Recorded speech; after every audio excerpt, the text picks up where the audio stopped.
By the time the gates opened, the day had already turned the color of old copper. Smoke from the outer wards drifted along the walls in slow black sheets, and the bells that had begun as a warning had become something stranger, something less like alarm than surrender. King's Landing had always stunk in summer, of fish and dung and men too poor to wash. But there was another smell under it now, a sweet and ugly tang that rode the heat and settled in the back of the throat. Blood. Tywin thought as he rode beneath the arch, and timber beginning to char. His horse moved carefully over the bodies at the gate. One was a gold cloak, his helm split to the teeth. Another wore no mail at all, only a stained apron and a look of surprise fixed forever beneath the flies. Tywin did not look down twice. He had spent too many years ruling from a chair to mistake the first language of power. A city announced its condition by how its dead were left. Marbrand will take the mud gate and the river stairs, he told Kevin without turning his head. Crakehall secures the granaries. No man is to touch the mint.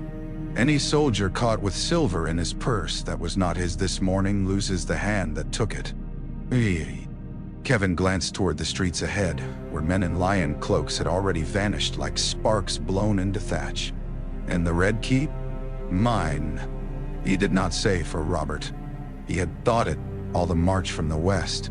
He had told himself that often enough to make it seem the shape of prudence rather than the submission it truly was.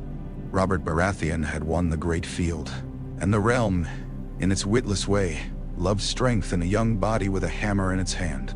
Robert would be king, and Tywin would do what he had always done when fools and princes threw the realm into ruin. He would put it back together. He had almost made his peace with that. Then Pycelle had sent word that the gates might be opened. Then the bells had begun. Then the city had lain itself down before him.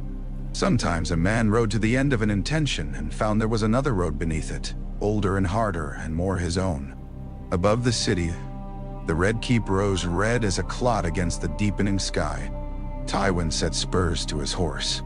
Inside the throne room, the king's last command went unanswered. Rossard had smelled of vinegar and sour wool, and the green glaze on the earthen jar he clutched was slick beneath his fingers.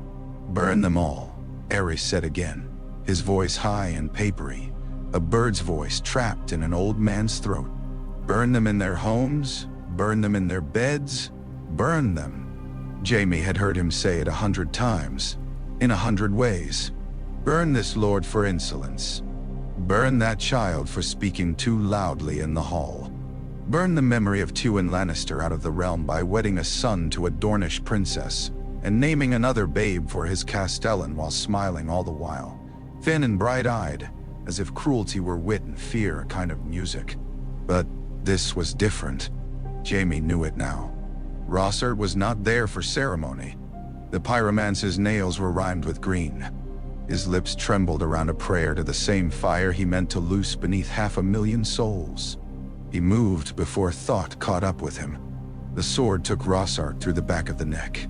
The jar shattered on the steps with a sticky hiss, and the scent so sharp it made his eyes water.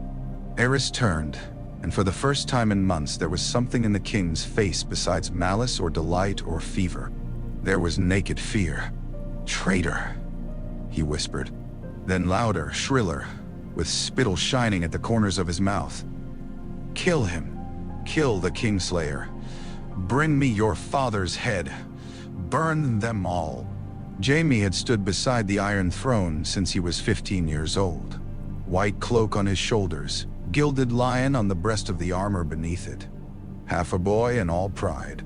He had listened to Rhaegar speak softly to musicians in the dusk, and to Arthur Dayne laugh, and to Jonathan Derry complain of his boots, and to Aerys whisper to himself in the dark before dawn. He had believed vows were things made of stone. Then he had opened the king's throat. The blood came in a red line at first, almost neat.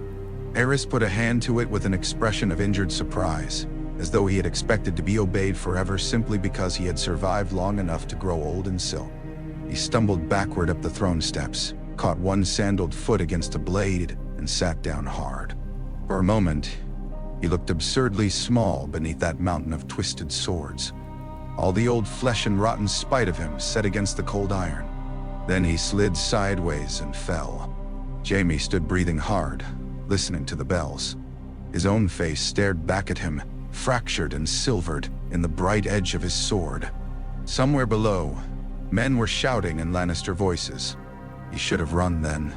He should have gone to the Alchemists' Guild, to the cellars, to the hidden places beneath septs and guild halls and hovels and flea bottom, where jars of wildfire waited like sleeping suns.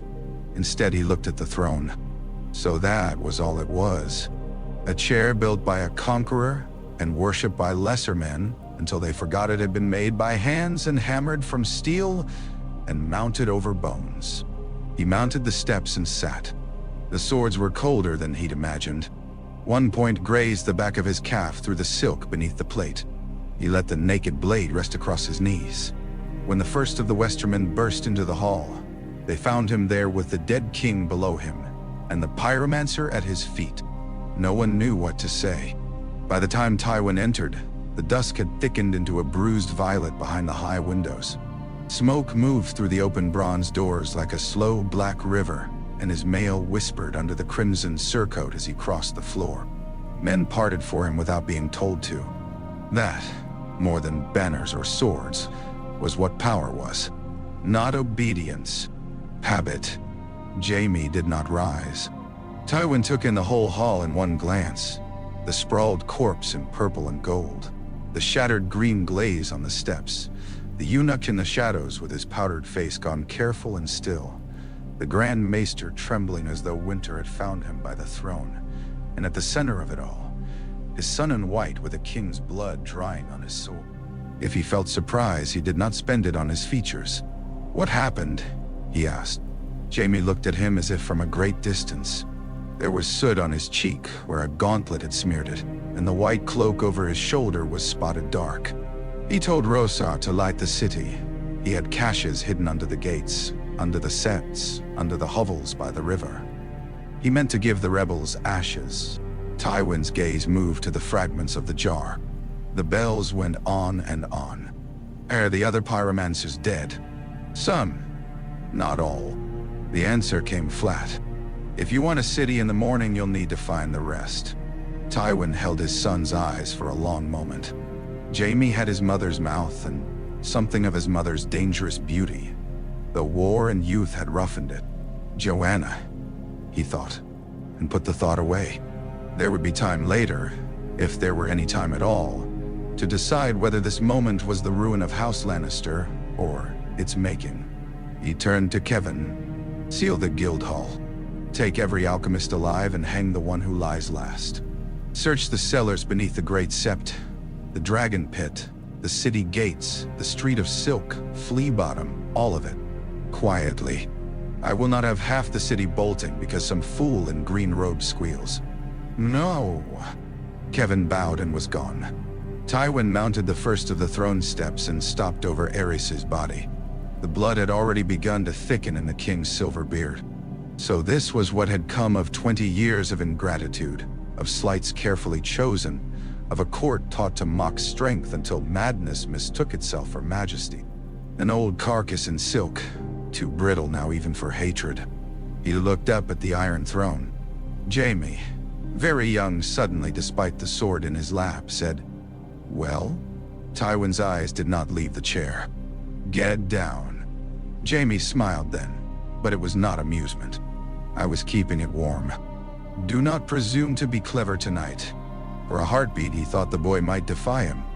There was something feverish in Jaime's face, the afterlight of violence and the first shadow of what it would cost. Then he rose in one smooth movement and descended the steps, his white cloak whispering over iron and stone. He stopped beside his father, close enough for Tywin to smell the hot metal scent of fresh blood. "What will you tell them?" Jaime asked. Tywin looked down at the dead king, then at the open doors, beyond which the city screamed and burned and waited to learn what name would govern the dawn. "The truth," he said at last, "in the shape the realm can bear." And for the first time that day, looking up into that cruel forest of welded swords, while the bells cried over the city, and the smoke drifted through the hall like incense for a god of iron. Tywin Lannister understood that he might not leave this room as a servant to any man alive. Long after midnight, when the worst of the looting had settled from frenzy into method, and the cries from the lower city came thinly through the walls like the sea heard from a cave, Tywin stood in a chamber off Maegor's Holdfast and looked upon the dead. Someone had found candles, dozens of them, and set them around the room in tarnished sconces, and on tables, and even on the floor where the rushes were stained black. Their flames wavered whenever a draft crept beneath the door. The light they made was not kind. Nothing in that room had any use for kindness. The children were small beneath the crimson cloaks.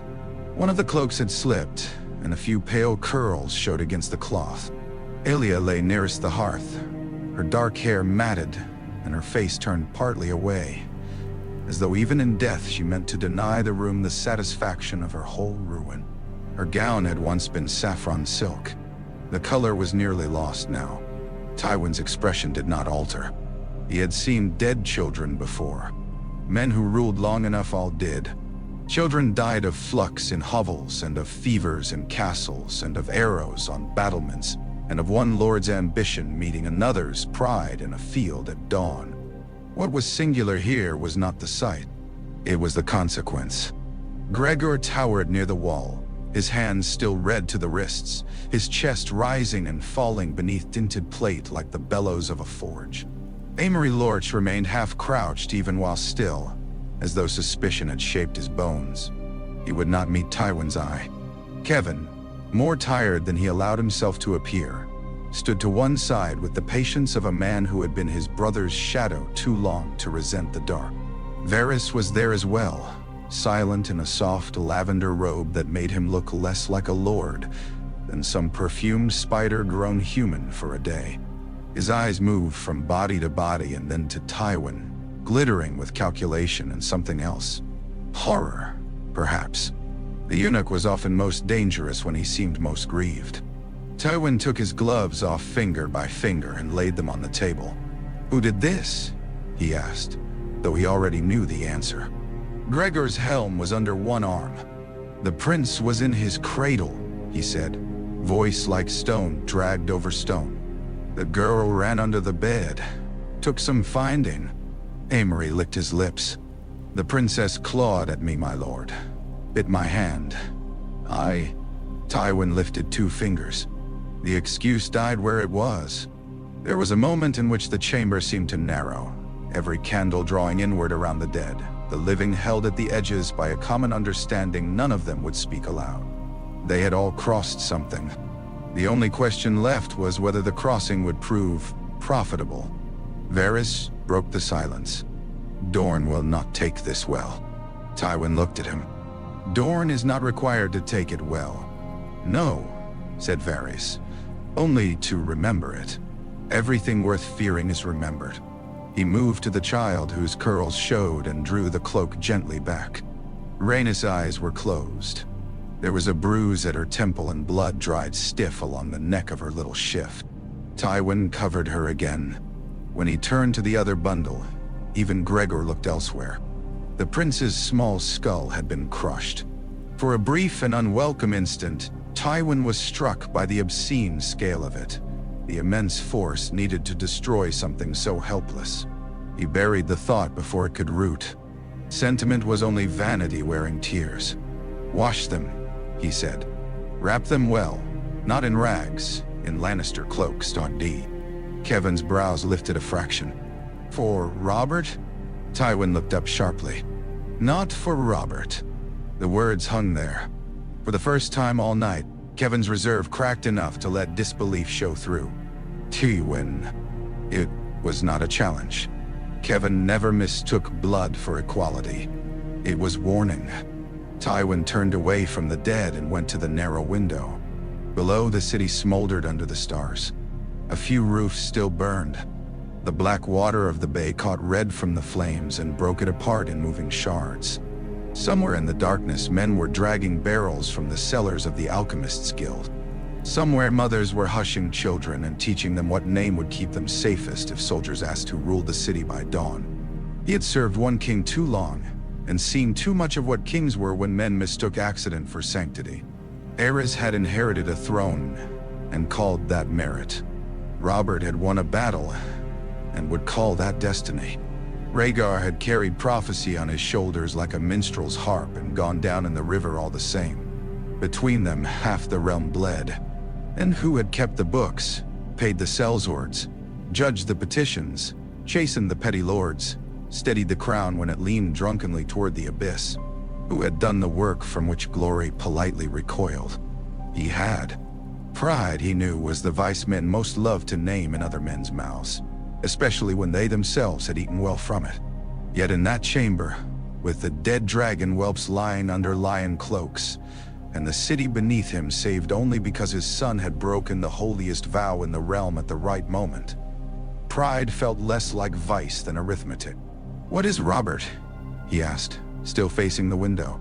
Kevin said nothing. A hammer, a battle cry in a man's shape. Useful, necessary perhaps. But tell me, Kevin, when the realm is ash, does it ask for a hammer or for a hand? Kevin sighed, very faintly. The realm asks for peace. It cares little who brings it, so long as the taxes are not too high. Tywin almost smiled. Just so. Varys folded soft hands into softer sleeves. Peace is a delicate word, my lord. The lords of the Vale in the north may not find it upon their tongues if they believe you mean to keep what you have taken. I have not taken anything yet. The eunuch's plucked brows rose. You rode into the city with 12,000 men. The king is dead. The capital is yours. I fear the distinction may not survive the ravens. No, yeah. That depends on the ravens. He turned back to them. The candles put hollows beneath his cheekbones and turned the green of his eyes nearly black. At first light the bells will cease. Bread will be distributed from the royal granaries in the lower wards. Looters will hang, mine and theirs alike. The guildmasters and captains of the city watch will attend me in the throne room. Pycelle will summon the surviving members of the small council and the High Septon. Word will go at once to the Reach, the Riverlands, the Vale, Storm's End, Sunspear, and Dragonstone. Nay, Dragonstone, said Varys softly. Rhaella and the boy are there. They will hear what I wish them to hear. And what is that? That the city is under protection until the lords of the realm assemble to determine the succession. Kevin stared at him. Protection. Tywin's gaze drifted to the small, shrouded forms. The realm will not accept me if I snatch at a crown the same night the old one falls. Men like ceremony more than sense. They need an interval in which to pretend they are choosing what fear has already decided. Now. Varys smiled then, faint and dangerous. A protector today may be a king tomorrow. Tomorrow, said Tywin, belongs to those who survive the night. He reached for his gloves again. See the bodies cleaned. If there is a Septon left sober enough to mutter over them, find him. Elia Martell was a princess of the blood. She will be shown that respect, if only because insult is wasteful when the dead are already beyond it. Gregor shifted. And us? Tywin's eyes rested on him. Then, on Amory. You will speak of this to no man, unless I command it. If asked, you did what the necessities of war required. Amory swallowed. Gregor only nodded. When they had gone and only Kevin remained, the chamber seemed larger for a moment. Then, emptier. This could fail, Kevin said. Yes. And if it does? Tywin drew the gloves on again. Then Robert Baratheon will call me traitor instead of ally. Dorne will call me butcher instead of liar. And the songs will be no kinder for the difference. Kevin studied him. You have made your choice already. Tywin looked once more at the cloaks over the dead children and the dead mother. Red over red, lion over dragon, cloth trying and failing to make some order of murder. No, he said. The choice was made the moment the gates opened. I am only the first man in this city honest enough to admit it. Dawn entered King's Landing reluctantly. It seeped through smoke and over broken tiles and caught first on the highest points. The weathercocks, the towers, the black iron spikes above the gates where the city liked to keep proof of old grievances. Then it slid downward into alleys where ash lay thick as frost and the dogs already had their noses to the gutters. Men who had roared with wine and blood in the night crept back toward discipline with the shame and cunning of men who hoped not to be noticed by daylight. Tywin made certain they were noticed. 31 looters hung by noon. 4 wore lion cloaks. 3 had been gold cloaks when the night began. 1 was a knight squire no older than 13 who had decided, in the middle of sack and fear and easy opportunity, that a dead woman's rings were worth a hand. Tywin had him hanged with the rest. The city saw. That mattered. Bread was brought down from the royal granaries under heavy guard. The carts creaked through the lower wards while ragged women watched from doorways with the shocked animal suspicion of the newly spared. A crier went before them shouting that the city was under protection, that food would be distributed in the king's name and none would be robbed of it, that any man caught rioting would die. Men believed most readily what arrived accompanied by armed witnesses and warm loaves. By the time the captains of the city watch, the heads of the principal guilds, and those lesser crown lords who had not fled or been put to the sword, were summoned to the throne room, the city was frightened in a more useful way than it had been the night before. The hall still smelled of smoke, but the dead had been removed. Rushes freshened the floor. The shattered pieces of Rossart's jar were gone. Aerys was laid out somewhere below with candles at his head, and no audience to trouble him. Only the dark stain on one of the throne steps remained, scrubbed pale but not vanished. Tywin sat above it in black and crimson. He had not taken a crown. There had been no time to choose among the jewels in the royal treasury, and less reason to drape himself in too much meaning too soon. His hair was drawn back, his beard trimmed, his expression what it always was when lesser men brought him their confusions and called them burdens. He sat the Iron Throne badly by some measures and perfectly by his own. He did not sprawl. He did not fidget. He made the chair seem not a monstrous relic, but a place built for judgment. Jaime stood below the steps in bright white and gold, bareheaded, his face unreadable. More than one captain looked at him with covert dread. Word had spread already. It always did. The city knew the king had died by the hand of one of his own sworn shields. Some said Jaime had killed him for Tywin. Some said for Robert. Some whispered that the young lion had done it because Aerys, in his madness, had ordered him to bring his father's head, and he had chosen blood over oath. Only a handful knew the truth entire, and Tywin meant to keep it so.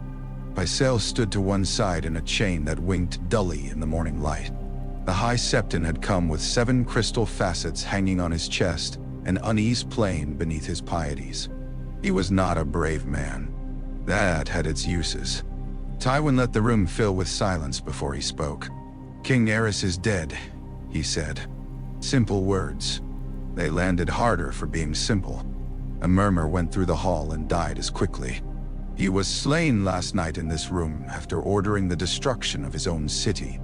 Tywin's gaze moved, not hurriedly, over the faces below him. Sir Jaime prevented it at the cost of his own honor. The realm will judge him as it chooses in due course. I judge first the fact that 500,000 lives stand this morning where ash would otherwise stand in their place. No one objected. No one was fool enough. The crown prince is dead upon the trident. His children, Aegon and Rhaenys, are dead. The Queen Dowager remains upon Dragonstone with Viserys, a child of 8 years. The realm is leaderless, its capital broken, its enemies yet in the field, and its allies uncertain. He rested a hand upon one arm of the throne. Until the great lords of Westeros assemble and determine the succession, I assume the protection of the city and the governance of the realm. It was there, in the pause after the sentence, that men decided what words were worth. Not in the saying. In the waiting that followed, when fear, hope, and self-interest all took the measure of a new thing, and searched to see whether anyone had the courage to deny it. No one did. The High Septon licked dry lips and stepped forward. "May the Seven bless peace," said Tywin, before the man could choose a worse phrase. The High Septon blinked. then raised both jeweled hands and muttered the sort of oily prayer that could be bent in any direction so long as the incense was rich enough. He asked the Father for wisdom, the warrior for strength, the smith for firmness of hand in remaking what had been broken. He did not call Tywin king. He did not have to. Those below heard what mattered beneath the omissions. When the blessing was done, Tywin began with practicalities, because men trusted a ledger more quickly than a dream. The city watch would answer to Sir Adam Marbrand until a new commander was named. The guilds would reopen under guard within 3 days. Ships in the harbor were not to depart without leave. The mint would strike no new coin until the Council of Succession met. Taxes due from the city would be deferred for a moon's turn. Any lord whose men resumed looting would find his house answerable. One by one, the captains and guildmasters bent the knee. Some did it with relief, some with sour caution, some with the eagerness of men who had guessed which side of a storm wall lay shelter. Tywin marked all of it and showed none. Varys watched from the edge of the dais with his smooth hands folded, gathering every tremor in the room into that cavernous memory of his. Pycelle, once it became plain that resistance would not materialize like a miracle from under the floor, began to look almost expansive. The old man had always preferred the winner, and he had a gift for sensing when it was time to praise necessity as virtue. When the hall had thinned to a manageable number of listeners, Tywin motioned Jaime nearer. "You will remain visible," he said quietly. "You will say what I have said if asked. Aerys ordered the city burned. You prevented it." Jaime's mouth flattened. "That is not the part they'll remember. They will remember the part that is repeated oftenest. They will remember the name." Tywin's eyes hardened. "Then we shall attach another to it. Kingslayer, yes. Also City Saver. Also the man who denied madness its pyre. If you cannot preserve your honor, preserve your usefulness." Jaime laughed once, without mirth. "There it is. Why? Bah. The thing under all the golden sermons. You never cared what I did last night, only how it may be spent." Tywin considered his son for a moment. Jaime had the arrogance of youth and the bitterness of someone who had done one irreparable thing too early to understand it. There would be danger in that. There would also be strength. "I care," Tywin said, "that you are alive. Do not mistake restraint for indifference. But a dead city would not have restored your honor either." Jaime looked past him at the throne. Maybe a dead city would have made more honest songs. Tywin turned away before impatience could sharpen his answer. "Songs are for children and drunkards." That afternoon, the ravens flew. To Jon Arryn, he sent courtesy wrapped around challenge. The capital was secure. The late king's intention to burn it had been thwarted. And the lords of the realm were summoned to assemble in King's Landing to determine a lawful succession that might spare the realm further bloodshed. Robert Baratheon's claim would, of course, be heard with the respect due his victories and his blood through Princess Raelle. To Hoster Tully he wrote of peace, of the riverlands ruined enough already, of markets that would not reopen while armies remained afield. To Mace Tyrell he offered pardon, confirmation of titles, and the gratitude of the realm should the Reach place its strength behind the restoration of order. To Sunspear he wrote in grave language of grief and outrage, and the need to discover exactly how Princess Elia and her children had met their ends amid the chaos of Sack. The lie was large enough to seem almost stately. To Dragonstone he sent fewer words and more calculation. The capital was held secure, the small council convened. The question of succession to be determined by the lords according to law and the peace of the realm. Let the queen think delay, let the boy think chance. At sunset he sat alone on the Iron Throne for the first time that day. Without witnesses, the chair became merely iron again. Uncomfortable, ugly, too high in some places and too low in others. More a wound in metal than an emblem. One blade pressed the meat beneath his left shoulder when he leaned back. Another threatened the calf if he shifted. Aerys had sat this throne for years, whispering to himself, while resentment and pyromancy bred beneath the city like worms in fruit. Rhaegar had stood below it, beautiful and absent, listening perhaps to some inward music while the realm frayed. Robert would have filled it with laughter and temper and need. Tywin laid both hands on the arms of the chair and looked down the length of the hall. For 20 years he had known what the crown was from beneath. Weight without dignity. Appetite dressed as duty. Waste made law because the man committing it wore rubies on his breast, and 7 kingdoms called him Grace. He had worn that weight without the name often enough. Perhaps the realm had already been governed by Tywin Lannister for years, and all that changed tonight was that the truth had lost patience with decorum. Below him, in the dark beyond the doors, King's Landing breathed in fear and bread and smoke. Above him the swords waited, cold as ever, for the next fool to believe they conferred holiness. The Raven found Robert 3 days south of the Trident, in a camp that smelled of wet canvas, horse piss, and boiled wine. Rain had come in during the night and left the earth a thick, clinging misery. Men moved through it with the inward look of soldiers who had endured enough battle to begin noticing discomfort again. The banners over the central pavilions hung sodden and heavy, stag and falcon, and direwolf all darkened to deeper colors by the weather. Somewhere an armorer hammered a dent from a breastplate with a regular sullen clang that seemed to fit the morning too well. Robert sat bare-armed beside a trestle table covered in maps and cups, and one greasy platter from which he had torn half a loaf without appetite. The bandage round his side showed a blotch where the wound had seeped through again. Maesters had told him not to drink. Robert had told them worse things and gone on drinking. Jon Arryn broke the seal while the guards withdrew to the edges of the tent. Ned stood near the entrance with rain still dark on his cloak. The old falcon's face grew grimmer as he read. "Well?" Robert said. "Has the old lion sent me the city gift-wrapped?" Jon lifted his eyes. "Eris is dead."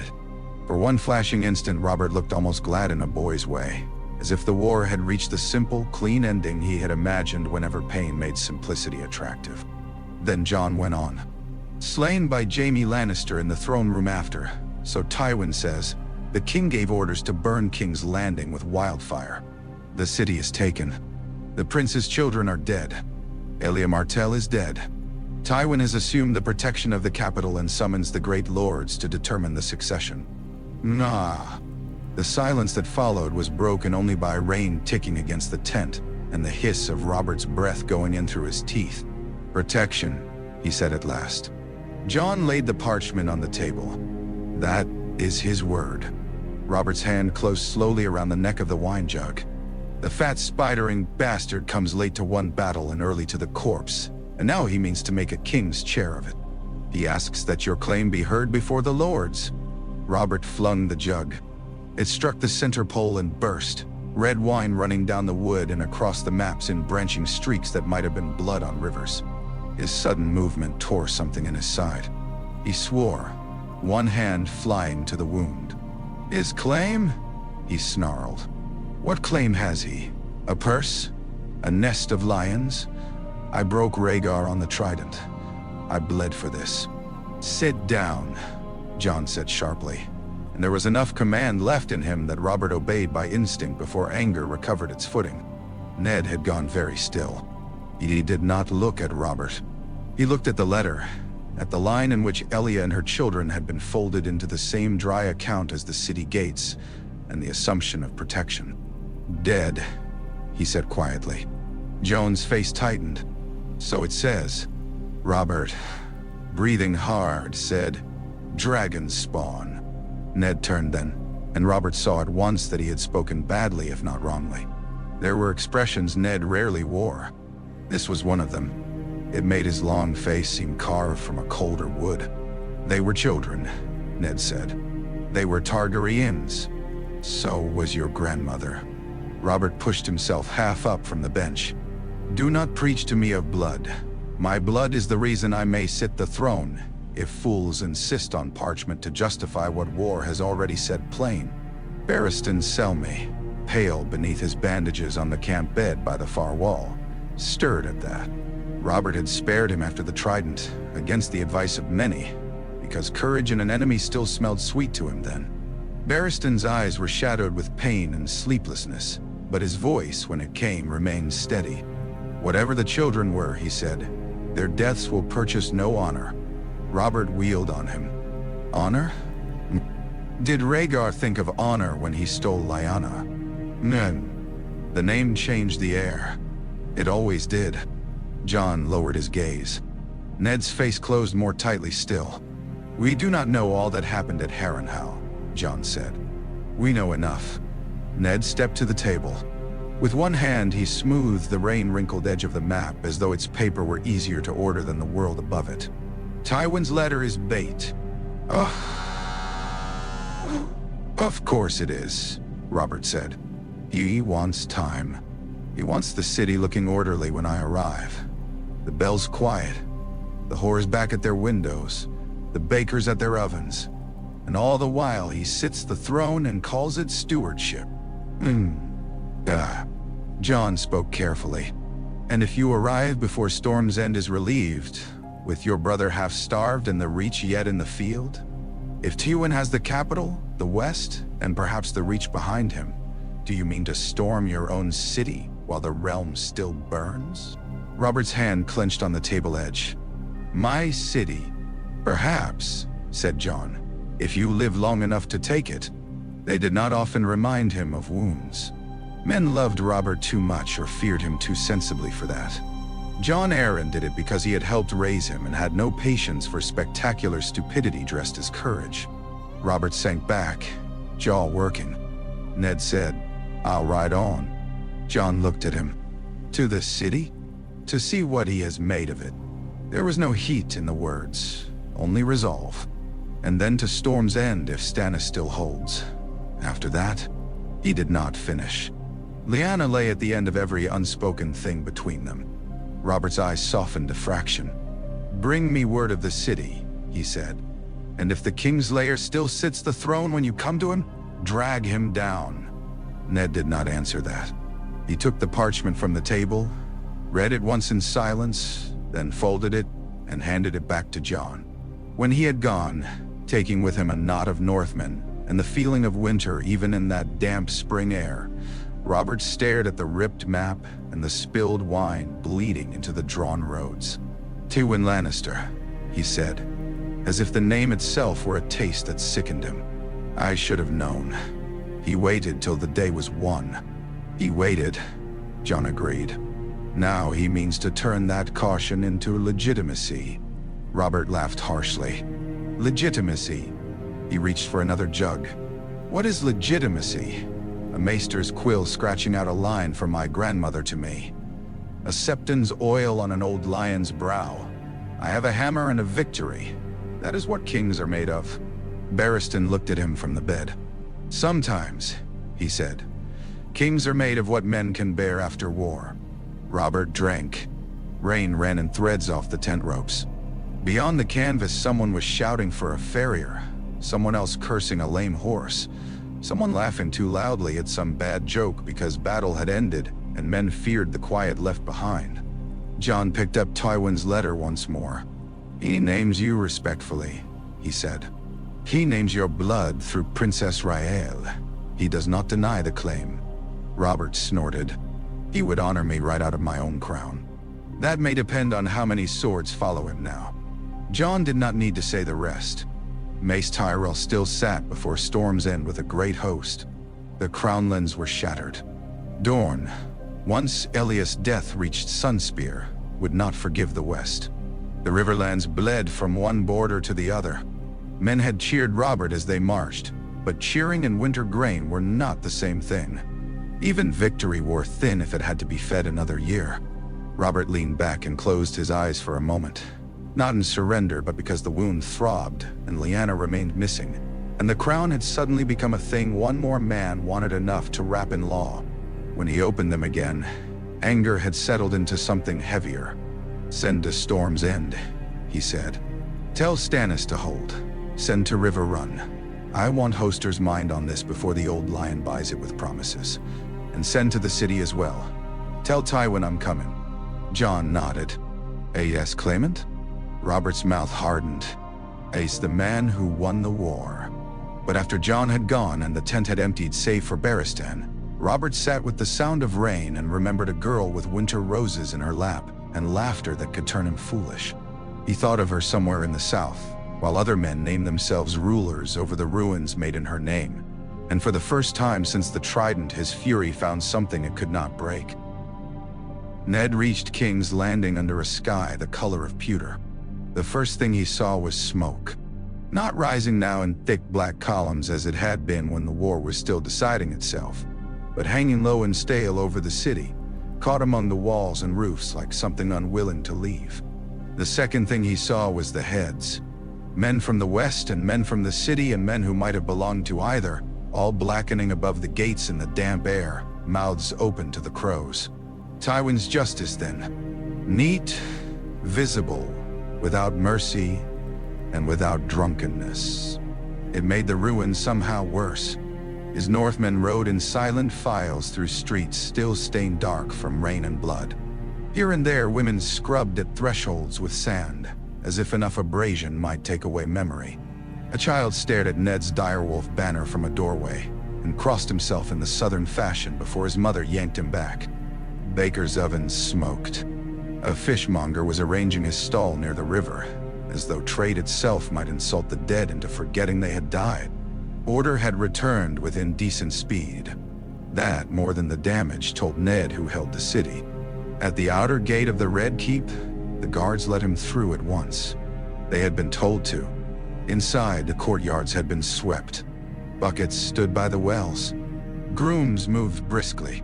Servants in sober livery kept their eyes lowered, but he saw how they looked toward the hall, toward the seat of power, with that particular blend of fear and relief that marked people who had survived a change of masters and dared not yet judge whether survival would continue. In the throne room, the air was cool and smelled faintly of oil and old smoke.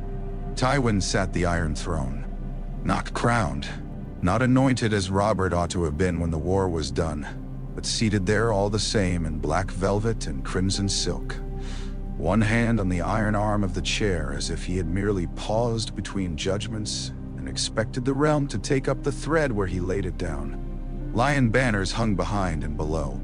The old dragon standards had not yet all been removed, and the clash of red on red made the hall look as though it had been dressed in competing wounds.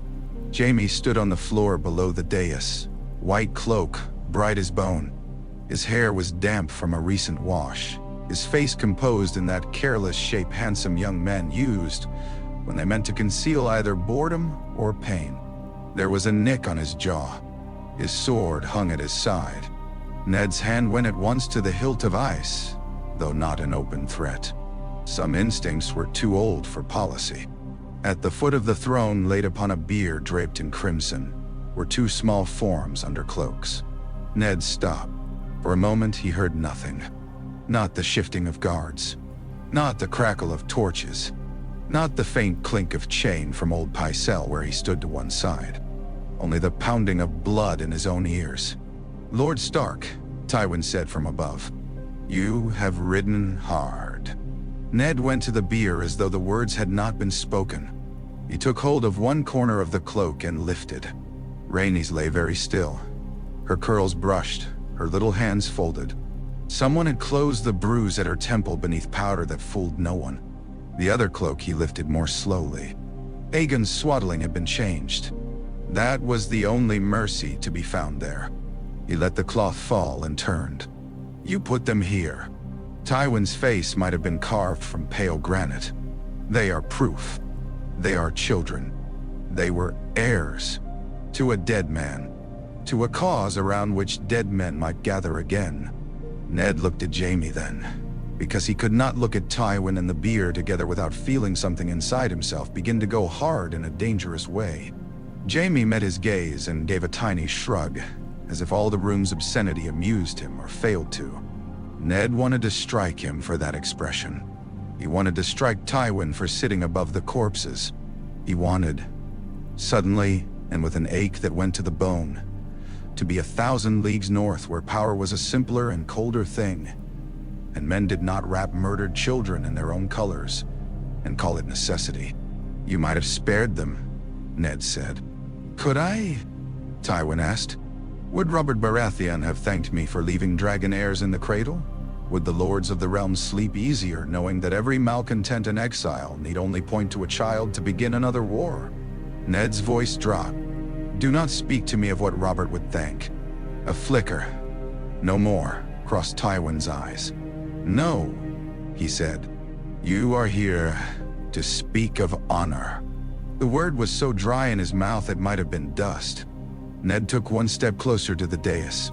I am here to tell you that this hall stinks of butchery, and yet you came armed. Had I come with flowers, would the city have opened more sweetly? Jaime laughed softly. I'm glad to see the north has not thawed. Ned turned on him at last. You swore an oath. Jaime's smile sharpened. Several, Dowell. They pull a man in different directions. No, it's... wow. So you chose the one that suited you best. I chose the city over the man who meant to burn it. The answer came so quickly that Ned almost believed it was the truth entire. But he had seen too much already in the south to trust quick truths, especially from beautiful men wearing white cloaks over lion armor. Tywin intervened before anger could find a less civil shape. Sir Jaime prevented the destruction of King's Landing. That is fact. Whatever your judgment of them means, the people beneath these walls live because he broke faith with a madman. Nah. Ned's gaze lifted back to the throne. And because he broke faith, you place yourself above him and call the theft governance. The hall went very still. Tywin leaned forward slightly. Mind your words, Lord Stark. Or what? You will have me hanged with the looters? Tell the city the wolf could not bear peace. Peace, Tywin said, is precisely what I mean to give it, by seating yourself where no man has placed you. Tywin's mouth thinned. Men are placing me now. Each hour they open their shops, deliver their grain, and keep their soldiers sheathed, because I tell them to. The realm is not ruled only by coronations and songs. It is ruled by fear and bread and roads that remain open through winter. Robert has won battles. I have the capital. Then keep it warm for him. Pycelle flinched before Tywin did. Jaime's eyes gleamed. Varys, smooth and silent near a pillar, seemed almost to enjoy the tension the way some men enjoyed sharp cheese. Robert's claim will be heard, Tywin said. Before the assembled lords, not by one wounded rebel's roar outside the gates. He has blood through Princess Raelle. Let him bring that blood and his victories both. The realm will judge. The realm? Ned said. Or you? Tywin stood.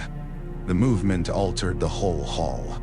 The throne seemed suddenly only a chair again, and the man above it more dangerous than the metal. He came down 2 steps, not hurrying.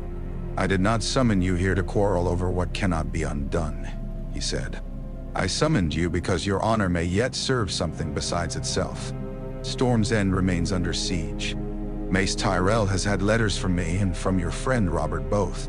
If you ride there in Robert's name, with my warrant for the lifting of hostilities, and my promise of pardon to the Reach, the matter may end without more death. Maimed. Ned stared at him. You would use me.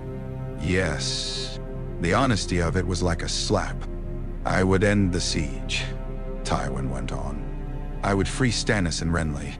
I would spare the realm one more field of corpses while we determine law. You may hate me and do it. The dead will not know the difference.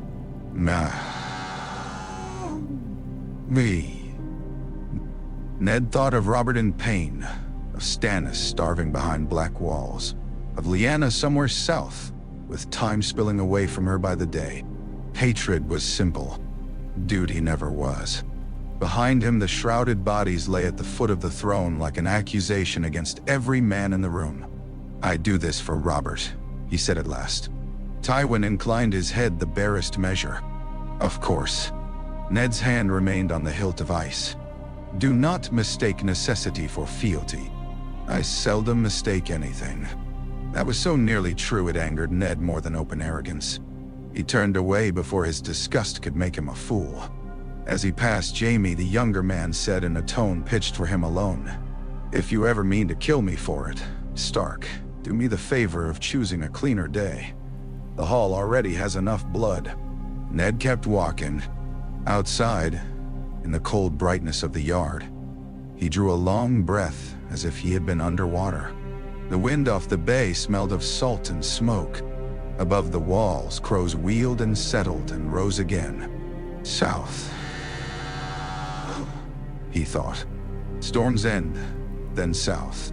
Each hour spent in King's Landing felt like a stain. Yet as he mounted and gathered his reins, he looked back once at the high windows of the throne room and understood with a chill unlike any brought by weather that Tywin Lannister had not merely taken a city. He had taken the time after victory, that dangerous, formless hour, when exhausted men reached for order before they reached for justice. And that, Ned feared, might prove the deadliest conquest of them all. He relieved Storm's End in Robert's name and Tywin's despite himself, because hunger cared little whose seal was on the parchment that ended it. Mace Tyrell received the command with an expression of wounded dignity that could not hide his relief. The Reach Lord had no wish to be the last man in Westeros still pretending Aerys lived.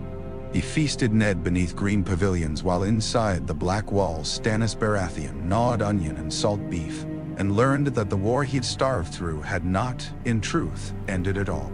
Stannis' gratitude was reserved almost entirely for Davos Seaworth, who had slipped onions and fish past the siege when hope had thinned to ledger lines. For Tywin's pardon, he had no thanks. For Tyrell courtesy, he had less. When Ned told him King's Landing was under Lannister control and Robert still in the field, Stannis' mouth flattened to a line so severe it seemed carved there. "Law is not a banner to be changed because the wind shifts," he said. "No," Ned answered, "but men are." He left before the roses and the grievances could bloom any further. South of Storm's End, the world grew harder.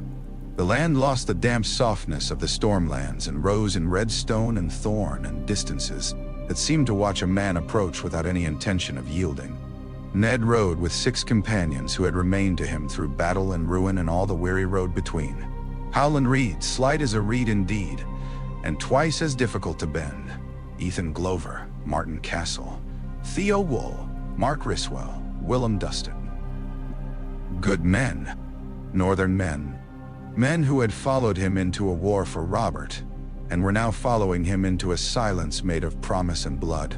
The tower stood against the morning like a finger of pale stone raised in accusation. No banners flew above it. No sound came from within but the wind. Yet when they drew rein at its foot, 3 knights in white cloaks stepped from the shade as though the tower itself had breathed them out. Sir Gerald Hightower, the White Bull, broad and old and terrible still. Sir Oswell went with his black bat wings on a whitened helm. Sir Arthur Dane with dawn in his hand, pale as the first edge of morning. Ned had known them all by sight and some by name. In another life, they might have been honored guests at some court feast, exchanging dry jokes over wine while singers praised their valor. In this life, they stood between him and his sister. "I looked for you on the Trident," Ned said. "We were not there," said Sir Gerald. "Woe to the usurper if we had been," said Sir Oswell. Ned felt the old anger stir.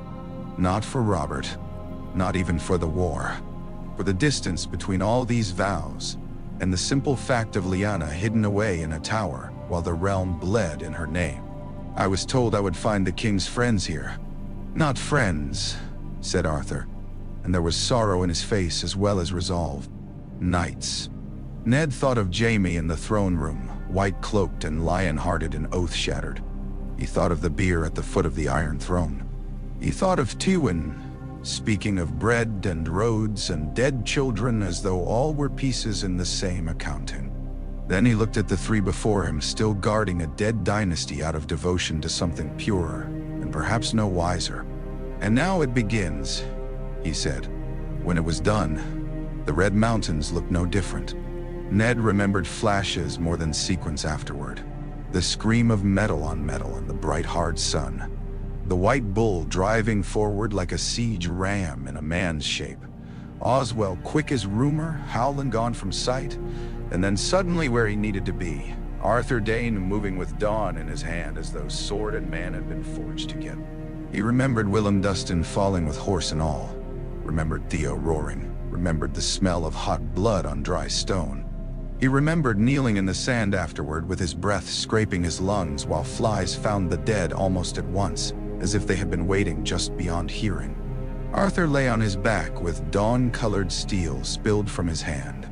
Sir Gerald's white cloak had gone scarlet from throat to hem. Oswald's face was turned toward the tower. None of them would guard anything again. Ned climbed the steps because there was nothing else to do that did not break him first. The room above smelled of blood and roses. Lyanna's bed had been soaked through. Pale petals were scattered everywhere, clinging to the rushes, to the blankets, to the sweat-damp hair at her temples. She seemed at once smaller than he remembered and more immense, as dying people sometimes did, their bodies dwindling while their need filled every corner of a room. Her skin was hot beneath his hand. Her lips were pale. When she saw him, something like fierce relief crossed her face. Ned. He went to his knees beside the bed. "I'm here." There were women in the room. A wet nurse with red-rimmed eyes, an old midwife moving numbly through the afterwork of birth. But they receded at a gesture from Lyanna that was hardly more than a flutter of her fingers. A bundle lay in the shadows near the hearth, wrapped in cloth. The small sound it made was not yet crying, only breathing. "What have they done to you?" Ned whispered. She gave the ghost of a laugh. "Not they, me." Her hand groped for his. He took it. "Listen." He did. Because love was not always understanding, and because there are moments in a life when a man stops asking whether a burden is just and asks only whether he is strong enough to carry it. He listened while the room narrowed to her voice. To names he could not repeat. To fear. To plea. To the fragile, terrible shape of truth when it came wrapped in an infant's breath. She pressed his hand until his knuckles ground together and said, "Promise me," with blood on her lips and roses all around, and the dead below the tower yet warm. Ned promised. Afterward he took the child in his arms and felt how light he was. Too light, almost, for the weight that came with him. Lyanna died before the sun stood overhead. He closed her eyes with fingers that would not stop trembling.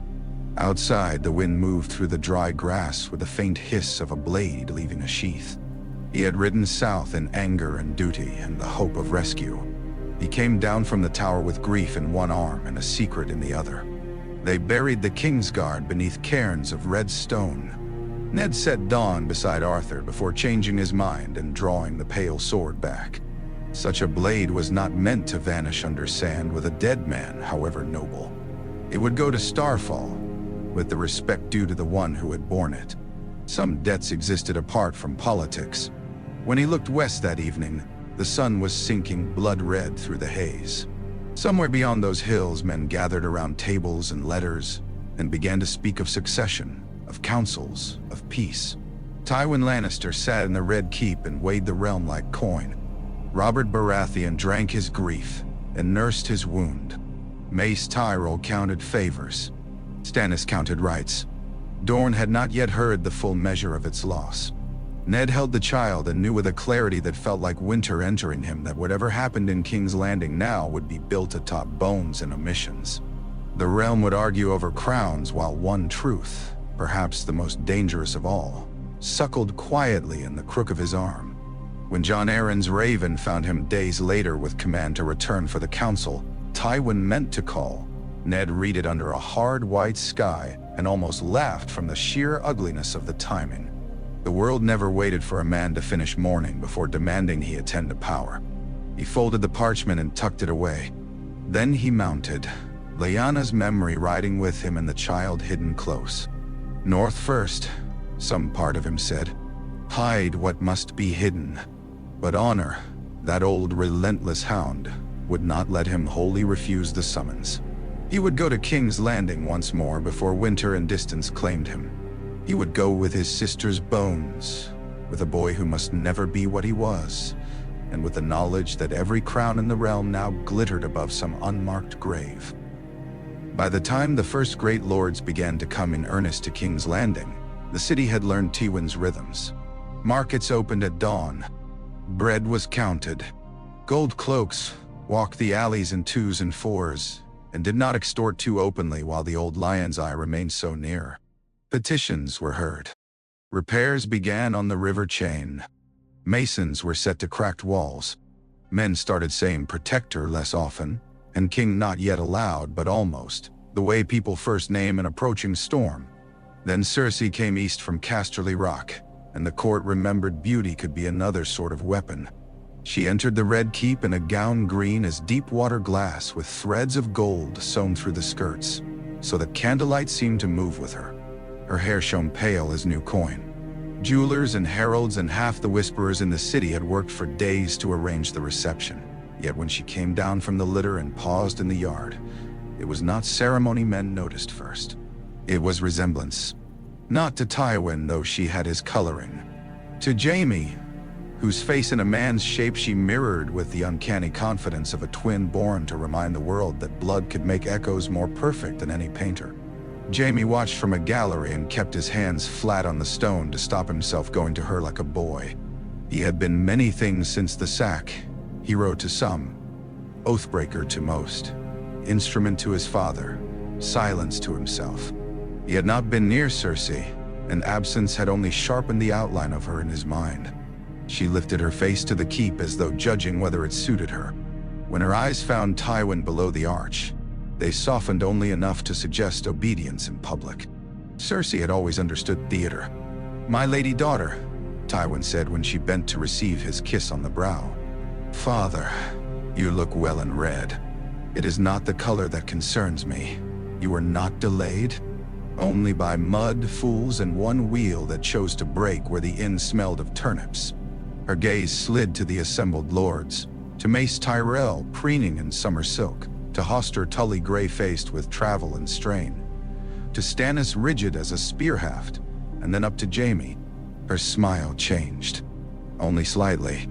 "Enough. I see the city improves." Tywin read all of it and showed none.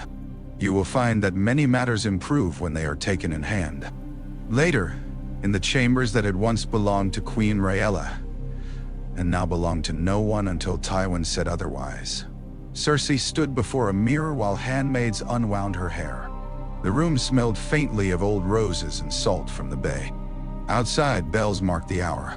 She looked at herself and saw not the girl who had once dreamed of a silver prince with music in his voice, but the woman who had crossed half a realm to the edge of a crown. Tywin entered without waiting to be announced. He dismissed the handmaids with a glance. "You sent for me," she said. "I sent for your presence. There is a difference." She turned. "You did not drag me east to stand at windows and count gulls, Stark." "No." He studied her as he might have studied a city gate or a marriage treaty or a rebel lord's expression when terms were read aloud. That was one of the oldest injuries between them. Tywin's ability to make even love feel like assessment. "Robert Baratheon is here," he said. "I heard him before I saw him. There will be a council of succession within the moon." She waited. She knew this cadence. Information, then purpose. Tywin was not a man who scattered either. "The realm is divided," he said. "The west and much of the crownlands are mine. The reach leans where prudence points it, as ever. The riverlands are weary enough to prefer settlement if settlement lets them bury their dead. The Vale wants law. Stannis wants law even more than he wants breath. Robert wants the throne, but not perhaps as much as he once did. Grief has altered the shape of his desire." Nah.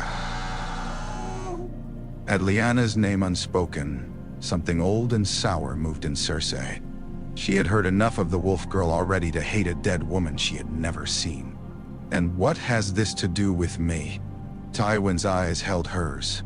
"You will marry Robert." The words struck cleanly, without ceremony, the way he preferred to make important wounds. For a heartbeat she heard only the bells. Then she laughed, because to do otherwise would have been to let him see too much too soon. "You mean to make me queen at last? How generous." "Not queen." The laugh died. "Not now," Tywin amended. "I will be crowned. Robert will wed you. The son born of that union will unite claims the realm might otherwise spill blood over for a generation. I reign now. My grandson reigns after me. Baratheon blood, Lannister blood, and such dragon blood as Robert carries from his grandmother all joined in one line. Cersei stared at him. You mean to sit the throne yourself and give me a man who smells of ale and old battles? I mean to found a dynasty. I was promised a prince once. You were promised nothing. You were considered. She took 2 swift steps toward him. I am not a mare to be bred for your heraldry. No, Tywin said. You are my daughter, which is why I expect you to understand necessity better than whining girls do. Her face went cold. It was the face Jaime wore when cornered. And Jaime will be restored to the succession. The white cloak can be removed by the same power that placed it on his shoulders. He saved the city. That deed will be honored in the shape most useful to us. No, useful. Always that. Yet, under the insult, ambition moved. Not queen now, no doubt, but daughter to a king, wife to the most celebrated victor in the realm, mother to the future king. There were worse fates. There were far worse. Robert was broad and loud, and still handsome in the rough way men admired one another for. If he drank too much and brooded over a dead wolf maid, that could be managed. Men could always be managed, provided they desired enough and thought too little. When do you tell him? She asked. Tywin's mouth shifted by the breadth of a knife's edge. That was the nearest he came to satisfaction. Jon Arryn is telling him now. Robert heard the proposal in a chamber overlooking Blackwater Bay while the evening turned the water to beaten lead. He had drunk already. Not enough to dull himself entirely, only enough to make pain travel a little more slowly from wound to temper. A goblet sat in his fist. Beside it on the table lay Lyanna's last token, a withered blue rose Ned had brought back among her bones and silence. Robert had not spoken of that day. He hardly spoke of her at all now. The silence was worse. Jon Arryn set the matter out with all the care of a man stepping barefoot through broken glass. Stannis stood by the hearth with arms folded, his face giving no countenance to hope. Hoster Tully, tired in the marrow, listened as though every fresh political shape were merely another muddy road he must slog across before he could lay old bones in rest. Mace Tyrell sat near the candles, self-satisfied as a jeweled frog. Tywin will not yield the city without war, Jon said. And not a quick war. The Reach stands nearer him than us so long as he offers pardon for its loyalty to Aerys. The Crownlands answer the capital. Dorne will not support him.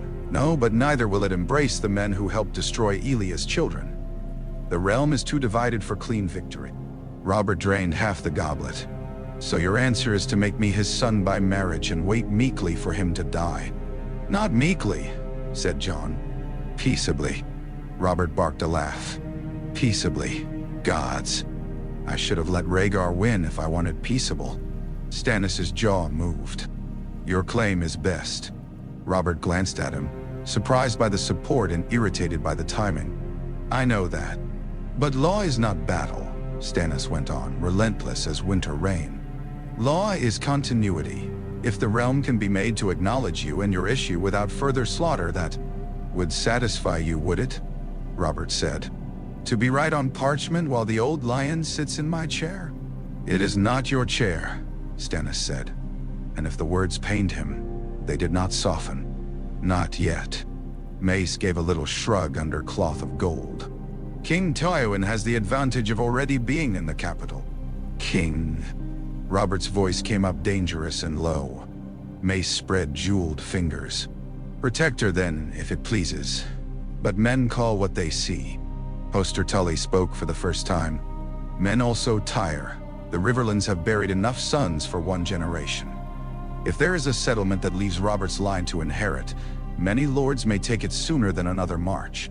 Robert stood too quickly. The goblet went over, red wine streaming across the table and around the dead rose. I never wanted my line to inherit. I wanted... He stopped. No one finished it for him. Not Lyanna. Not justice. Not youth before the world had curdled into councils and dead children and the smell of summer blood. Jon rose as well, but more slowly. You wanted many things, Robert. Most men do. The realm does not often arrange itself to satisfy them. For a long moment, Robert said nothing.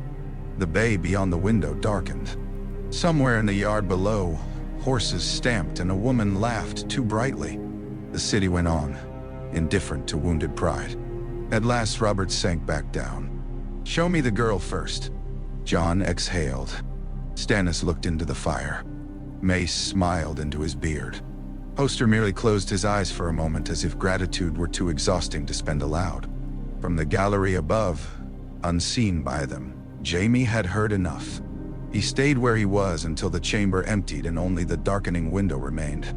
Then he let his fist strike the stone once, hard enough to skin the knuckles.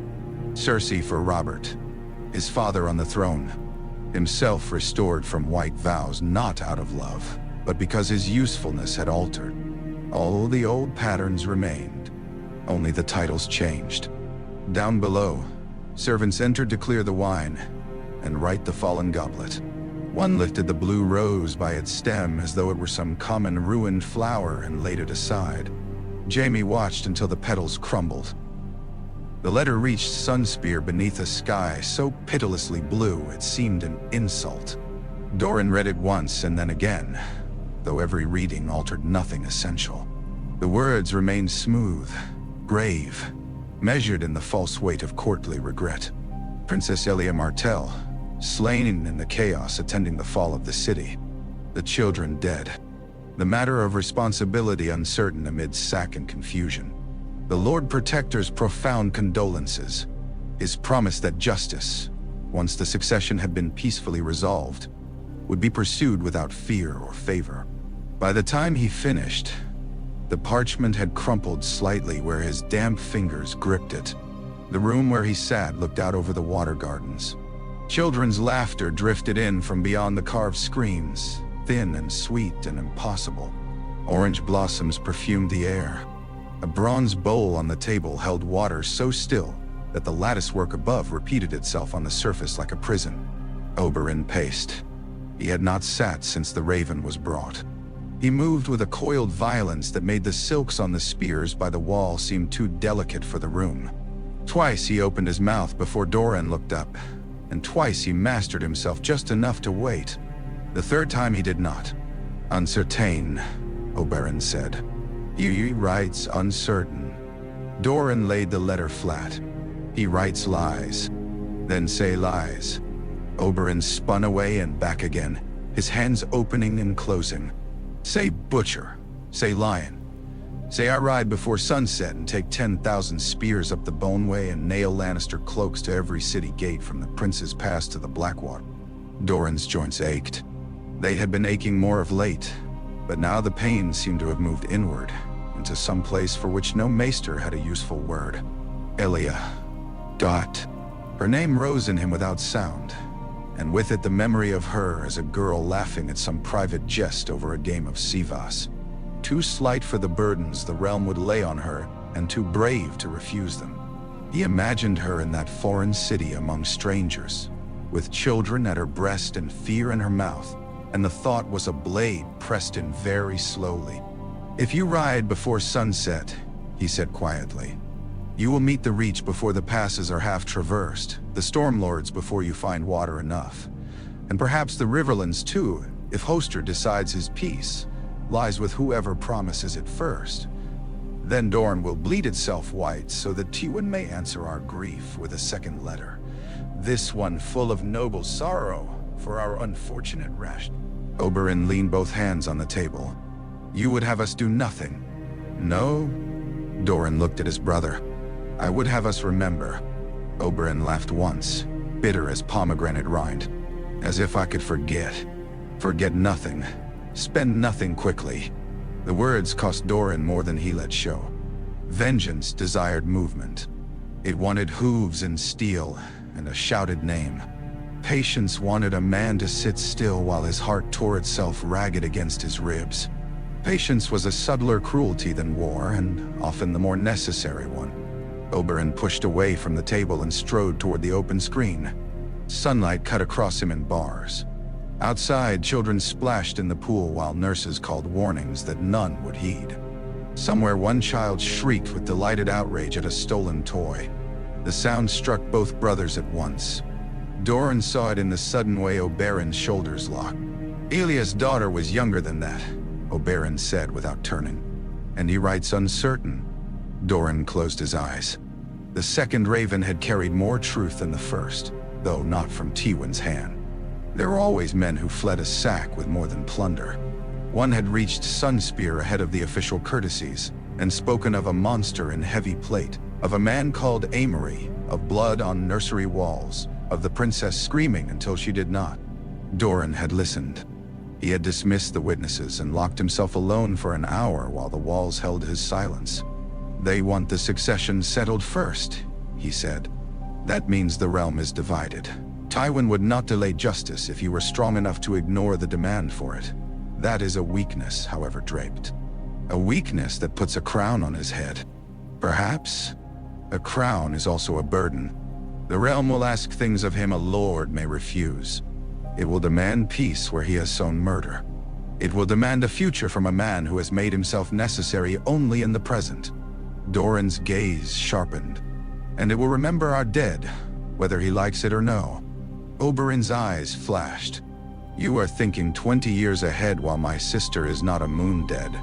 I am thinking because she is dead. Silence filled the room. The children beyond the screens had gone quieter, weary perhaps by play. A water clock somewhere in the palace dripped steadily into bronze. At length Oberyn crossed back to the table, took the wine vial there and drank from it without tasting. I will not forgive him. No. I will not forgive the men beneath him either. No. If the chance comes, it will. Doran's voice was very calm. And when it does, I would prefer that we still have Dorne to spend. Oberyn set the vial down harder than he meant to. Red wine trembled up the glass and clung there like fresh blood. He looked at the letter once more and then tore it cleanly in half. Doran did not stop him. That evening, as the heat softened and long shadows crossed the marble, he sent 2 messages north. One to King's Landing, formal and chill, declining attendance at the proposed council on grounds of mourning and naming no ruler in the superscription.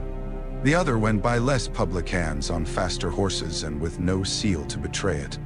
That one carried questions instead of courtesies. Names to be learned. Loyalties to be traced. The names of Gregor Clegane and Amory Lorch among them, written in Doran's own careful hand. When he finished, he sat for a long time with the pen across his fingers and listened to the evening sounds of Sunspear, the fountains, the sandals on stone, the low murmur of servants, the last laughter from the gardens before children were taken in. The world remained offensively whole. At the far edge of that wholeness lay King's Landing, where some lord of the West arranged mourning and law with the same chill competence and expected that order itself would soften memory. Doran knew better. In Dorne, grief did not cool. It settled. It went underground. It waited where roots drank it.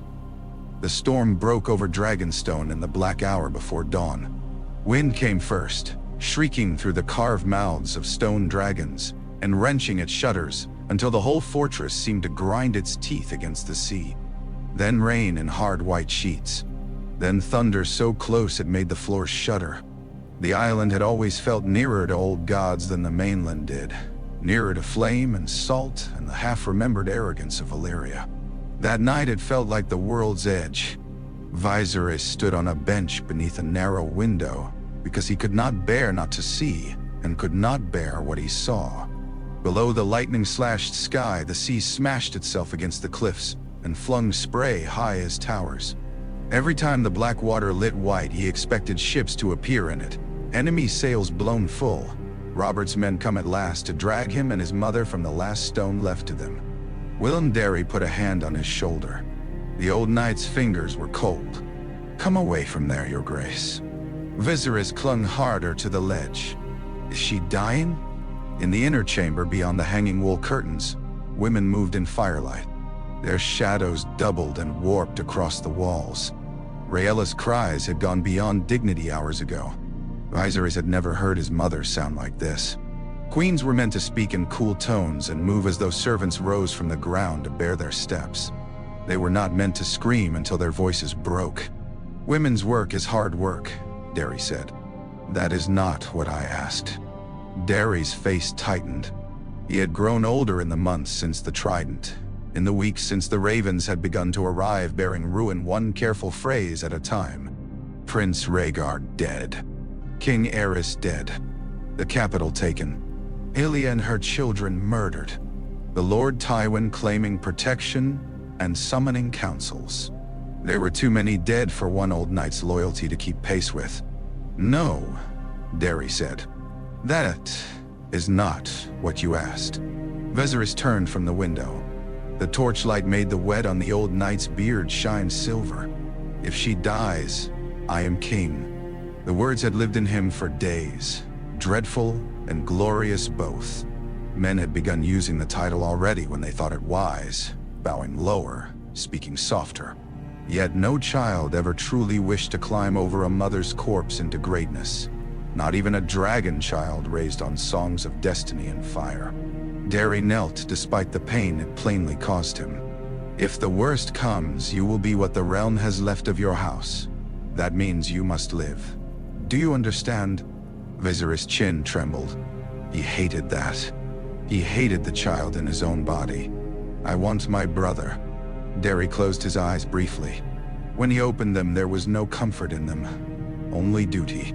"So do I." Another cry tore through the curtains. One of the midwives shouted for hot water that had long ago ceased to remain hot in the drafts that raced the halls. The Queen's maester came out with blood on his sleeves. He looked at Darry and did not have to speak. The old knight's face became a thing set in stone. "Take him," said the maester quietly. "Not far. But if the child comes wrong and the Queen does not..." Darry rose. "Come." Viserys jerked away. "No, Your Grace." I said no. The wind hit the shutters so hard the iron bars rang. In the chamber beyond, Rhaella's voice broke into a raw cry unlike anything human pride would have chosen. Viserys went white. The boy in him won over the prince for one honest moment. He ran to the curtains and would have pushed through had Darry not caught him. "You cannot help her. She'll be alone." "No," said Darry with unexpected fierceness. "She will not." They stood there struggling in whispers while the storm roared round the island and the women worked within. And the old stones remembered other births, other deaths, other dragon princes who had once believed castles could keep fate outside if the walls were thick enough. Near dawn, the child came. A girl, slick with blood and life and storm salt in the air. Small enough to fit along the bend of a forearm and loud enough in her first cry to make every man in the room believe for one irrational instant that dragons themselves had answered. One midwife laughed through tears. Another crossed herself before remembering what house she served. The maester took the babe, rubbed her, wrapped her, carried her to the bed. Rhaella looked at the child only once. Viserys had slipped into the doorway in the confusion, and now stood there, soaked from the rain he had somehow found on himself, despite never leaving stone. He saw his mother's face in the pale light before sunrise and understood, because children always understand death first in the stillness that comes just before it. The room had gone hushed around her. Even the storm seemed farther away. "She is," Darry began. "Daenerys," Rhaella whispered. The name scarcely stirred the air. She reached a trembling hand toward the bundle. The baby's tiny face was screwed with outrage at the cold world she had entered. Rhaella's fingers brushed her daughter's cheek. Then the hand fell. Viserys made a sound he would not remember afterward. Some rough, broken thing torn out of a child asked to become something else too suddenly. Darry gathered him back against a chest that shook once, and then steadied. The old knight's eyes never left the bed. The Queen died with the storm still battering the island. By full morning, the rain had lessened, though the sea remained savage. Dragonstone's garrison moved with the stunned purpose of men who had run out of losses to name. In one night, they had gained a princess and lost the last adult Targaryen in Westeros. That arithmetic offered little comfort. Darry wasted no time on lengthy mourning. Grief was a chamber. A man entered only when safer rooms were unavailable. He took command with the blunt authority of necessity. The royal children were to be prepared for flight. Treasure that could be carried without slowing them was to be gathered. Papers burned. Loyal retainers separated from those who might turn cloak if Robert or Tywin sent terms richer than memory. "Will they come here?" Viserys asked when Derry came to him later. He had changed into dry wool and sat stiff-backed in a chair too large for him, staring at the bundled child in the nurse's arms as if the sight of her offended something private. In truth, it frightened him. She was proof that the world had gone on birthing claimants while he was still learning not to tremble. "Yes," Derry said. "Robert? Perhaps. Or Tywin. Or both in different cloaks." The old knight looked toward the shuttered window where rain still ticked in fading taps. "Men who want crowns do not like loose ends."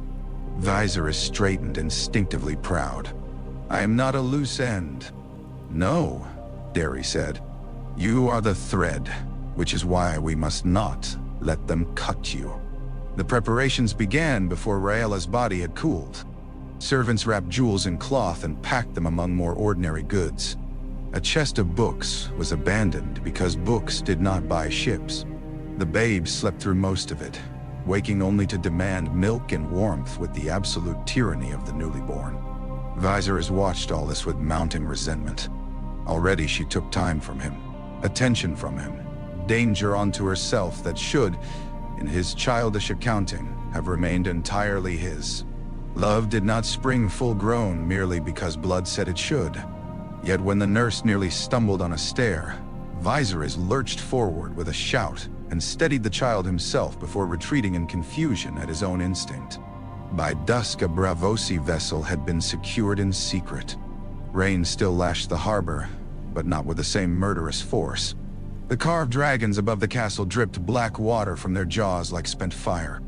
Derry stood in the yard wrapped in a cloak heavy with wet and looked once back at the fortress. Targaryens had held Dragonstone for generations before they took the Seven Kingdoms, and for generations after, as though the old smoking rock were the one true heart from which all else had grown. Now it became what exile often became in songs, a memory already receding while the singer still stood within sight of it. He bowed his head only once. Then he ushered the children toward the postern and the waiting dark. Far away in King's Landing, Tywin Lannister sat among candles and councils and prepared to ask the realm for a crown. He did not yet know that a storm had named him unfinished. He did not yet know that the dragon lion he meant to reduce to memory had slipped its leash in wind and salt and newborn cries. But the sea knew. The sea carried them east regardless.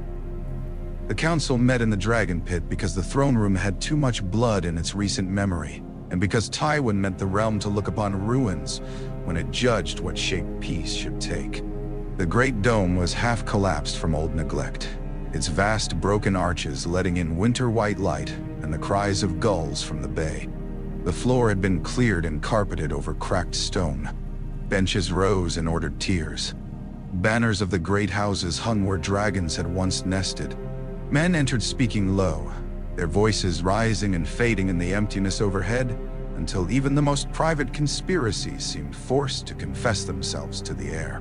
Tywin stood at the center before the raised platform prepared for the High Septon and the Lord's Principal. He wore black velvet beneath a mantle lined in crimson and fastened at the shoulder with a lion worked in beaten gold. He had at last allowed a crown to be brought from the treasury, a circlet of red gold set with dark rubies that had belonged, Pycelle claimed, to some king of the rock before the dragons came. It lay not yet upon his brow, but on a cushion within reach, as if even now he affected to wait upon the realm's pleasure. The affectation pleased him less than it impressed others, which was reason enough to maintain it. Robert came late enough to be noticed, but not late enough to insult beyond repair. He wore black and gold. The stag worked broad across the breast, and his wound had not wholly healed, though he had hidden the limp well enough to fool anyone who did not know him. Grief had coarsened in him.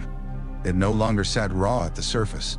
It had gone inward and become a heaviness about the eyes, a shortening of patience, a greater appetite for wine. Beside him walked Jon Arryn, grave as law, and Stannis, rigid in dark blue and black, every line of him proclaiming objection withheld rather than surrendered. Hoster Tully sat heavily when he reached his place, fatigue pulling at him more than age alone could claim.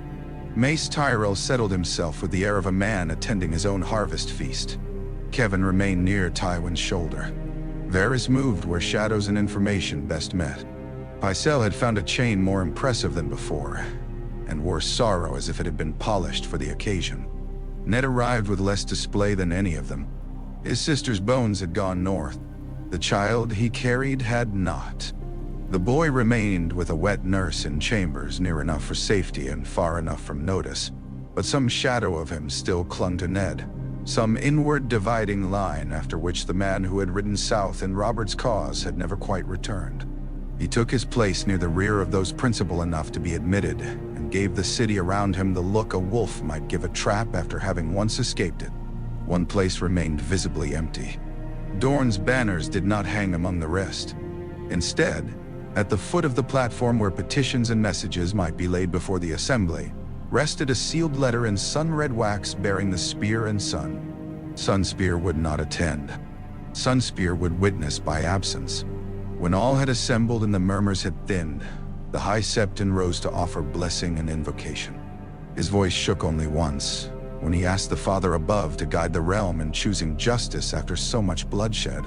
Tywin wondered whether the old man realized how pointed that sounded with the Dornish seal lying in plain sight. If he did, he was braver than he appeared. Then Jon Arryn, at Tywin's agreement, set out the question. Aerys and Rhaegar dead. Aegon and Rhaenys dead. Queen Rhaella rumored dead on Dragonstone, though the report had not yet been fully confirmed. Viserys vanished. The capital held by Tywin Lannister, who had entered it, prevented its destruction by wildfire through the deed of his son, restored order, fed the city, and summoned the lords for lawful settlement. Robert Baratheon victorious in the field, and bearing blood claim through Princess Rhaelle Targaryen, granddaughter to King Aegon V. The realm exhausted, divided, and near the edge of further war should no settlement be found. The words were balanced because Jon had balanced them. It was what he did. He could make irreconcilable truths appear seated at the same table for at least an hour. "The floor," he said, "belongs first to Lord Tywin." Tywin stepped forward. He did not raise his voice. Men leaned to hear him, which was better. "I did not seek this hall by song or prophecy," he said. "I did not ride at the head of a rebellion proclaiming myself chosen by the gods. I came because the capital stood open, because its king had gone mad beyond concealment, because the city he meant to rule, he also meant to burn. My son prevented that destruction. My soldiers restored order. Since that day, King's Landing has eaten, traded, repaired its walls, and known the first days of peace it has seen in years. Belgay." He let that settle. You all know what followed Aegon's conquest. Not peace. Not at once. Fire and rebellion, and years of proving. Every crown begins in force, then survives only if it learns governance. Blood matters. Victory matters. But the realm is not a tourney prize for the loudest man to seize. It is 7 kingdoms bruised by folly and war. It requires a ruler men will obey on the morrow as well as cheer on the battlefield. His gaze moved over Robert, over Mace, over Hoster, pausing a heartbeat on the sealed Dornish letter and then away again. "I do not deny Lord Robert's valor. I do not deny his blood. I do say this, to tear open the realm again now, for the sake of pride, would be a second treason against all who have died already. If the lords assembled judge that peace is best secured by my coronation, then I accept that burden. If they judge otherwise, let them judge with clear eyes what price they ask the realm to pay." He stepped back. Mace Tyrell was on his feet almost before courtesy allowed. He spoke floridly of stability, of how the Reach desired only the restoration of lawful abundance, of how the protector of the capital had shown prudence where others had shown only ferocity. Oster Tully followed more reluctantly, speaking not for Tywin exactly, but for an end to burying boys before their beards had fully come in. Pycelle droned of precedent and stewardship. Stannis' face with each speech became a portrait of swallowed iron. Then, Robert stood. The dragon pit quieted. He was still a magnificent man when anger held him upright. There was a reason men had followed him laughing into danger. He seemed cut for the simple magnificence of war in a way councils never quite permitted. Even wounded, even saddened, he drew the eye as storms drew it. "My claim is better," he said. "No ornament, no softening. I fought for it. I bled for it. My blood reaches the dragons if blood must be counted. And if battle must be counted, I broke Rhaegar beside the trident while some men waited for gates to open. Me." The glance he gave Tywin then was flat and without warmth. "I do not trust lions who feed on a city after the wolf and stag have done the hunting." A murmur moved through the hall and was checked by a glance from Jon. Robert went on. "Nor do I forgive the murder of children, whatever banners wrap them after. Let no man say I bless all that was done in my name by men who were not mine." "No, that," Ned thought from the rear, was the nearest Robert would come to remorse while witnesses listened. Robert looked not at Tywin but at the dead rose preserved badly inside his own memory. Ned could see it on him. Jon could too. "But I have had a belly full of war," Robert said, and there the hall truly listened, because truth had entered at last, and men recognized it even when they disliked the shape. "My brothers are alive. My cause is not gone so long as I live. Yet if we march again, the Reach marches. The West marches. The River Lords bleed again. The Crownlands burn again. And perhaps the North goes home disgusted with us all, and lets the South drown in its own red puddles." One corner of his mouth twitched without mirth. "That may be justice. It is poor kingship." He turned toward the benches where Ned stood. For an instant, their eyes met. Lyanna stood between them as she always would. "I never wanted law books and counting tables," Robert said more quietly. "I wanted one thing, and the realm made me fight for another. So hear me plain. If Tywin Lannister is crowned, it will not be because I lack the right to contest him. It will be because the realm is too broken for me to break it once more." "No." A long silence followed. Then Jon Arryn rose, as if he had been holding his breath the whole speech through, and only now dared release it. "There is a settlement before the lords," he said. "Lady Cersei, daughter of Lord Tywin, shall wed Lord Robert Baratheon. Any firstborn son of that union shall be recognized as heir to the Iron Throne after King Tywin, and confirmed by the lords here assembled as Prince of Dragonstone upon his birth.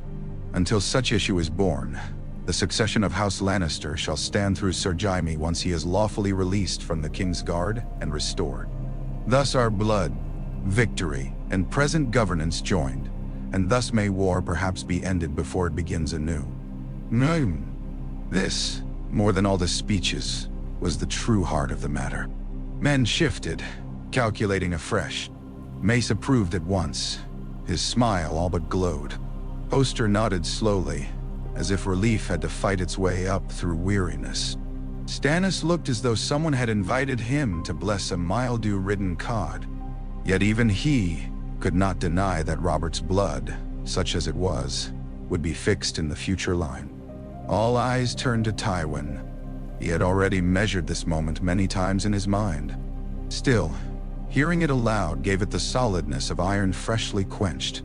King for life. Dynasty through Cersei's son died. Jaime recovered to him in the meanwhile. Robert satisfied enough to stand down without claiming contentment. The realm bound not by love but by exhausted self-interest, which lasted longer than love in most cases. "I accept," he said. Jon looked to Robert. Robert's face had gone remote, as if what remained of youth in him had stepped back another pace and left only the man who would live afterward. "So be it," he said. Ned closed his eyes once, briefly, not in approval, in acknowledgement that this was how realms were made more often than songs admitted, by bargains struck over graves, by pride swallowing just enough of itself to become policy, by men calling weariness wisdom because they had no clean strength left for anything else. The high septon rose. The crown was lifted from its cushion. When Tywin knelt, not wholly, only enough to satisfy ritual without debasing himself, the old man set the red gold circlet upon his brow and named him Tywin of House Lannister, the first of his name, King of the Andals, the Rhoynar and the First Men, Lord of the Seven Kingdoms and Protector of the Realm. The words rang out under the broken dome and were taken up by some voices at once, by others after a beat, by others not at all. Yet they were said. That was enough. In law and in pageant, the thing now existed. Tywin rose crowned. From somewhere near the rear came the rustle of white wool against stone.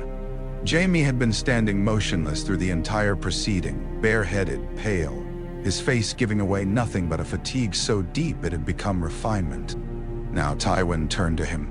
"Sir Jaime," he said before all assembled, "by the authority vested in me as king, and in recognition of the deed by which you preserved this city from fire, I release you from the vows of the King's Guard and restore you to my blood and name as heir to Casterly Rock until lawful issue of the royal line supersedes you." A murmur, sharper this time, passed through the hall. No one had doubted it might happen. Many had doubted Tywin would dare make it public so swiftly. Jaime's hand rose to the white cloak at his shoulders. For a moment, Ned thought he would refuse, and some wild part of him almost wished it. But Jaime only unclasped the cloak, drew it down, and let the white wool lie folded over one arm. His armor beneath gleamed lion bright. "As his grace commands," he said. From the corner of his eye, Ned saw Cersei watching her twin with a gaze too intent for her sister, and too quickly masked when Robert turned toward her. She came forward then, all green silk and pale fire. Robert extended a hand. She placed hers in it with precisely measured grace. To those who did not know them, it might have looked like destiny finally catching its breath. To Ned, it looked like the opening move of a game in which every piece already resented the board. "Lord Robert and Lady Cersei are betrothed before gods and men," announced the High Septon. "May their union heal what war has broken." Heal, thought Ned, and almost laughed. Above them, gulls wheeled through the shattered heights of the dragon pit, their cries thin and hungry. When the acclamations had ebbed and the formal bows begun, Varys drifted near Tywin's side. The spider's face wore its customary softness, but his eyes were alert with news. "A message from the east, your grace," he murmured. "Dragonstone is found empty. The queen is dead of childbed. Viserys escaped, and there was a newborn daughter." Tywin did not start. He did not look toward Varys. Only the crown seemed, for one instant, a touch heavier on his brow. "Who took them?" "Sir Willem Darry, it seems. A ship bound across the narrow sea before our men arrived." "Nay." Tywin's gaze went outward over the gathered lords, over Robert with Cersei's hand in his, over Jaime with the discarded white cloak, over the Dornish letter still unbroken at the foot of the dais, over Ned Stark standing like winter near the doors, with all his judgments intact, over Mace's satisfaction and Stannis' outrage, and Jon Arryn's exhausted relief. "Unfinished," the news said. "Every settlement had its cracks. Every crown its ghosts. Find them," Tywin said softly. "Of course." The festivities that followed were splendid in the way only exhausted people can find splendor compelling. Torches in thousands. Wine enough to numb reflection. Musicians summoned from every quarter still capable of tuning a harp. Men who had glared over battle lines a month earlier now drank in one another's presence and pretended this proved civilization. The city rang with bells again, but this time for joy by command. Robert grew loud as the cups deepened, though never truly merry. Cersei smiled and learned already how much of herself must be hidden behind her teeth. Jaime vanished from the hall for an hour and returned with lion red at his shoulders instead of white. Stannis drank almost nothing and spoke less. Hoster retired before midnight. Mace stayed until dawn, fat on peace and his own importance. Ned walked out into the cold before the feast had reached its height. From a terrace overlooking Blackwater Bay, he could see the city spread below in wavering lines of gold and black. The torchlit streets, the dark cut of alleys, the red keep behind him, and the harbor beyond where ships rocked against their moorings, like thoughts refusing stillness. Somewhere in the guest chambers the child slept, innocent of the crowns and bargains above him. Somewhere north lay Winterfell, where snow would come honest and fierce and without politics. Footsteps approached. Jon Arryn stopped beside him. "It is done," the older man said. "Yes. Do you think it will hold?" Ned looked out over the city. "No." Jon was silent for a time. "Nor do I. But perhaps it will hold long enough." "For what?" "For children to grow. For harvests. For widows to stop counting. Sometimes that is the most a man may ask of peace." Nanda. Pando. Ned thought of Rhaenys and Aegon under crimson cloaks, of Lyanna in blood and roses, of a newborn girl somewhere on a foreign sea, of Dorne receiving news like poison in a golden cup, of Robert binding himself to a woman he did not love, of Jaime stripped from one oath and thrust beneath another, of Tywin at last wearing openly the power he had long believed himself. Long enough, he thought, was what men always called it just before it ended. Inside, the feast roared on. High in the Red Keep, in chambers now his by right and proclamation, Tywin removed the crown and set it on the table beside a lamp. The skin beneath it was marked faintly where the metal had pressed. He stood for a while with both hands braced on the wood, and looked at the circlet as a mason might look at the keystone, finally placed above an arch he had spent half a lifetime imagining. He had it. The thing men lied, married, murdered, rebelled, and prayed for. Not by birth, not by prophecy, not by being loved, but by arriving at the one moment when the realm could least afford a dreamer, and most needed a man who understood cost. Outside, the bells called his name to the city. Yet in the same hour, Robert drank to a future son he could not picture. Cersei stood before a mirror and saw a crown delayed rather than denied. Jaime touched the place on his shoulders where white wool had rested and felt only loss. Doran Martell received word of the coronation and set the message beside his grief like a second blade. And across the narrow sea, 2 dragon children fled beneath a storm torrent. Tywin Lannister had become king.